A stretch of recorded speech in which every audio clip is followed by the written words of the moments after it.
Within the factory's 5G network, new technological capabilities such as network slicing, closed loops, and edge cloud computing will pave the way for Industry 4.0. Cameras can automatically check the quality of inbound goods, and data is exchanged between multiple micro-networks. These edge clouds can monitor and manage factory equipment with remarkable speed and accuracy. If AGVs navigating the factory floor encounter obstacles, they can warn other mobile devices.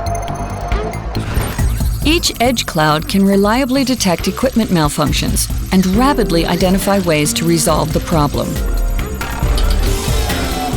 During a repair, the edge cloud temporarily transfers production tasks to a neighboring robot cell, keeping disruptions to a minimum.